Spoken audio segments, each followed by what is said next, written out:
اهلا وسهلا بيكم في حلقة جديدة من قناة سينما اونلاين. حلقة النهاردة هتكون تريلر رياكشن جديدة، والفيلم اللي هنعمل رياكشن للتريلر بتاعته النهاردة هو ابو نسب. قبل بس ما نخش في الحلقة يا ريت تعملوا لايك وتشاركوا الحلقة في كل مكان، ولو انتوا لسه ما اشتركتوش في القناة انزلوا دلوقتي تشتركوا، ويلا بينا نخش في الحلقة. شهر عسل ما يتنسيش. فيلم ابو نسب بينتمي لنوعية الكوميديا، ومن بطولة محمد امام وماجد الكدواني وياسمين صبري، ومن تأليف ايمن وطار، ومن اخراج رامي امام، وده التعاون التاني بينهم على التوالي بعد فيلم فضل ونعمة. طيب تمام، دلوقتي انا هشوف معاكم الاعلان لاول مرة. ثواني بس اجيب السماعة والتليفون ونتفرج.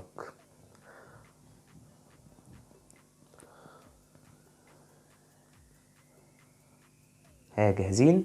1 2 3.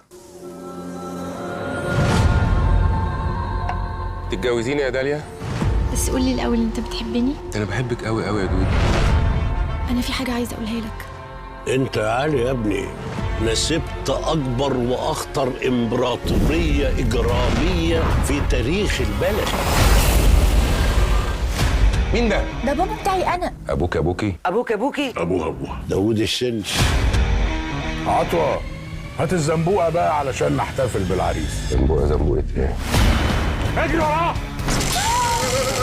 احب ابشر حضرتك ان ليلتك ليلة سودة.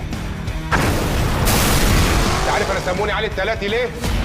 عشان 3 حاجات: لا رحمة، لا هوادة، لا حول ولا قوة الا بالله. انا عايز اخلف عيال كتيرة قوي قوي قوي قوي قوي. مش عايزكم تشيلوا عينكم من عليه. انا عايزك تاخد لي سيف في وسط المكان، معزمهم نص ومعزمنا نص. ما تخافش يا حبيبي، ده موتورية. منور ابو طرية. انا مش عايز اقول انا في حاجات لسه ما عملتهاش كتير. يا اخي قول بقى. هو انت ابوك جون ويك؟ دي بصراحة بقى علي وأنا كأننا مش متجوزين. والمصحف هي انا؟ اوعى ايدك ما تلمسنيش. ركز معايا بقى يا ابو نسب علشان عايزين نوديك حتة امان.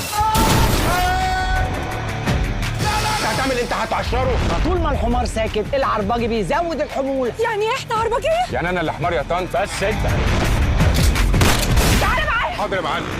تأمين لي الباب اللي ورا. وانا يا معلم. انت مالكش لازمة. هو ده جوز بنتك؟ منعول ابو دي جوازة.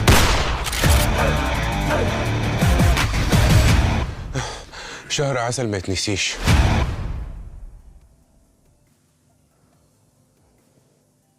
لذيذ والله. انا بحب افلام محمد امام الصراحه، بتبقى افلام مسليه جدا. سيبك مثلا بقى من القصه او اي حاجه، بتبقى افلام مسليه من الدرجه الاولى. الاعلان حلو، اعلان زي ما بيقولوا كده ايه، دسم، موضح حاجات كتيره. القصه واضح انها بسيطه جدا. محمد امام بيحب ياسمين صبري وبيتجوزها، وبيكتشف بعد كده ان ابوها رئيس عصابه بقى وراجل خطر جدا، فبيقع في مفارقات كوميدية بسبب الكلام ده كله. الإعلان لذيذ، شفنا أكتر من ضيف شرف: ماجد المصري ومحمد ثروت وعلاء مرسي ومحمد لطفي ووفاء عامر. لا، في كوكبة من ضيوف الشرف اللي هيظهروا في الفيلم. أهم حاجة يكون السيناريو مستغلهم صح ومقدم بيهم كوميديا حلوة. أنا بصراحة متفائل جدا بالفيلم ده ومستنيه من بدري، يعني كان المفروض ينزل في العيد، بعد كده اتأجل. فانا مستني الفيلم، لان زي ما انا قلت لكم افلام محمد امام بالنسبه لي بتبقى افلام حلوه جدا ومسليه جدا، سواء بقى يعني كافلام او حتى مسلسلات. برضو مسلسلاته بتبقى حلوه، وواضح من الاعلان ان هيبقى فيه شغل اكشن كعاده محمد امام، ان الراجل متخصص في نوعيه الاكشن الكوميدي، وبصراحه هو متفوق فيها، وهو يعتبر اللي دخلها في السينما المصريه، وبتبقى معظم افلامه ناجحه. متحمس للكاست التمثيلي: محمد امام وياسمين صبري مع بعض للمره الثالثه بعد فيلم ليله هنا وسرور وجحيم في الهند. هنشوف هيعملوا ايه مع بعض في الفيلم ده، وهما الاتنين بيبقوا عاملين ثنائيه حلوه.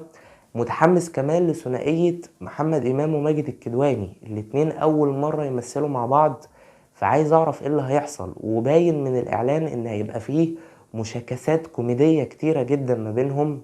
بالنسبة للتأليف، أيمن وطار من المؤلفين الكوميديين الجيدين جدا، بس لما بيركز ساعات بيقع منه أعمال، بس برضه هو مؤلف كويس جدا. الاخراج لرامي امام متحمس جدا برضه اشوف رامي امام هيعمل ايه مع اخوه، الاتنين هيقدموا لنا ايه. رامي امام اول ما بنجيب سيرته بنفتكر على طول فيلم واحد من الايقونات الكوميدية في تاريخ السينما المصرية، غبي منه فيه، وفيلم بوحة، ومعظم مسلسلات الزعيم من اخراج رامي امام. فكل حاجة تخليك متحمس للفيلم، والفيلم ان شاء الله يطلع فيلم لذيذ ومسلي كعادة افلام محمد امام.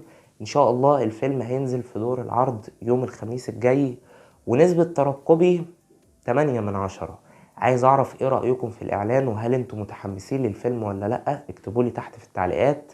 ورب الحلقة تكون عجبتكم، ولو عجبتكم لايك والشير واشتركوا في القناة، وما تنسوش تتابعوا صفحة سينما اونلاين على الفيسبوك. شكرا جدا ليكم على المشاهدة، اشوفكم على خير، سلام.